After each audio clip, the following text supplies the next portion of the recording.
Indonesia kembali bergetar.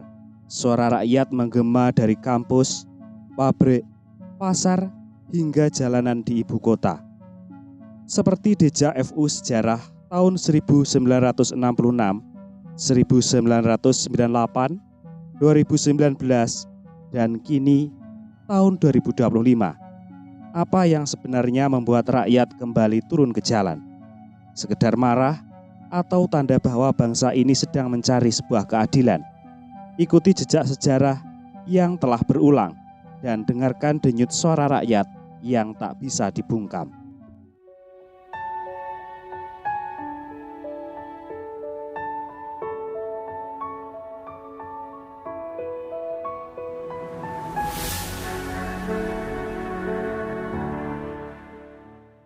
Kita berjumpa lagi di videonya Jejak Tanah Air. Indonesia kembali bergejolak. Di jalanan ibu kota, suara rakyat bergema. Dari kampus hingga terminal, dari pabrik hingga pasar. Semuanya menyuarakan keresahan. Bukan hanya satu kelompok, bukan hanya satu profesi. Buruh turun, mahasiswa bersuara, para pengemudi ojek online ikut bergerak, bahkan para guru dan dosen pun ikut menyampaikan keluh kesahnya. Suara-suara ini bercampur jadi satu, membentuk gelombang yang sangat besar. Mengingatkan kita bahwa bangsa ini memang selalu hidup dalam denyut suara rakyat. Sejarah Indonesia mencatat, protes dan demonstrasi bukanlah hal baru. Setiap kali rakyat merasa tidak didengar, jalanan menjadi ruang mereka untuk bicara. Dari tahun 1966 ketika mahasiswa bergerak menuntut perubahan. Dari tahun 1998 ketika rakyat berteriak karena harga beras dan juga BBM melambung. Dari tahun 2019 ketika revisi undang-undang menimbulkan penolakan luas. Hingga kini di tahun 2025 suara itu tetap sama. Rakyat ingin keadilan. Rakyat ingin didengar, rakyat ingin hidup yang layak. Namun ada yang berbeda untuk kali ini. Dunia sudah berubah. Teknologi membuat suara rakyat jauh lebih cepat terdengar. Satu video demo bisa viral dalam hitungan menit. Satu pernyataan pejabat bisa menjadi bahan kemarahan dalam waktu singkat. Gelombang informasi yang tak terbendung membuat keresahan itu semakin terasa nyata.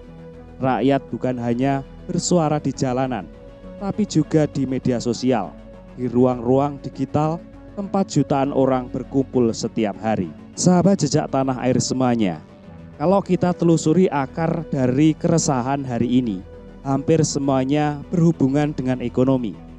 Seperti halnya harga beras naik, padahal kabarnya Indonesia surplus beras, biaya hidup kian tinggi, sementara lapangan pekerjaan tak seimbang dengan jumlah pencarian kerja. Banyak yang kehilangan pekerjaan, banyak yang menganggur, dan yang masih bekerja pun merasa penghasilan semakin tidak cukup. Dan untuk di sisi lain, masyarakat melihat para elit politik hidup dengan fasilitas berlebihan, sementara rakyat diminta menghemat. Di layar kaca mereka menyaksikan pejabat yang hidup nyaman. Kesenjangan ini melukai hati.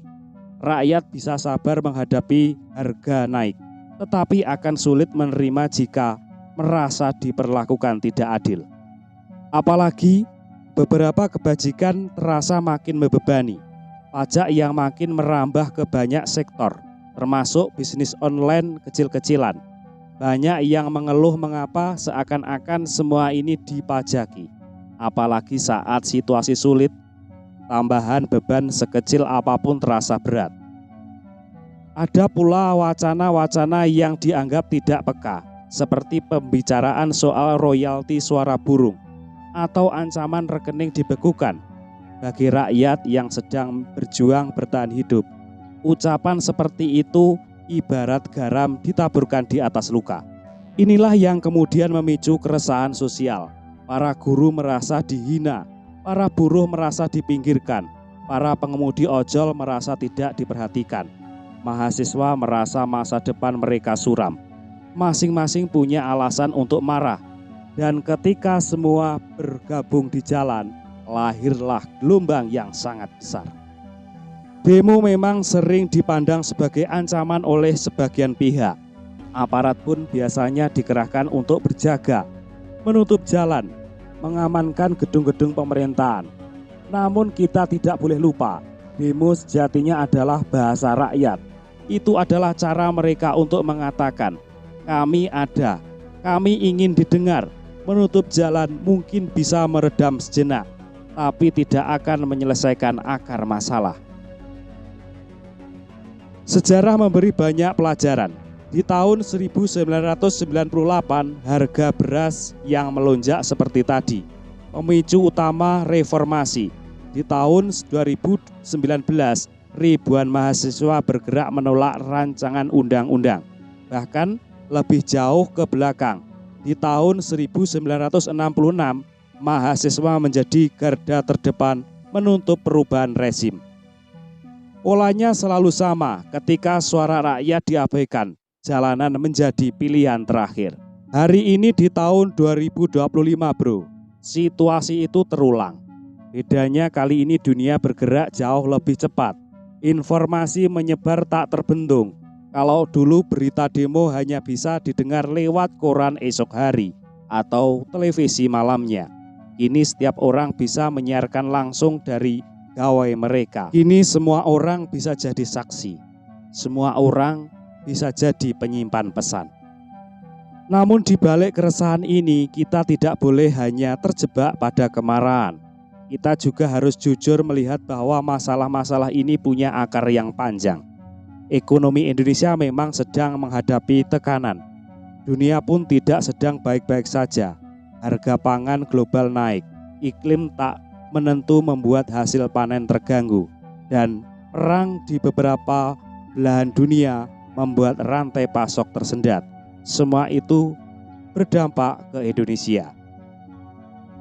Tapi di tengah kesulitan global, rakyat berharap pemerintah bisa memberi rasa adil. Rakyat bisa menerima kalau beras mahal karena musim buruk, tapi sulit menerima kalau ada yang berkata beras surplus padahal harga justru naik. Rakyat bisa sabar kalau pajak untuk perusahaan besar dinaikkan, tapi sulit menerima jika pedagang kecil online justru yang dikejar. Semua kembali pada rasa keadilan.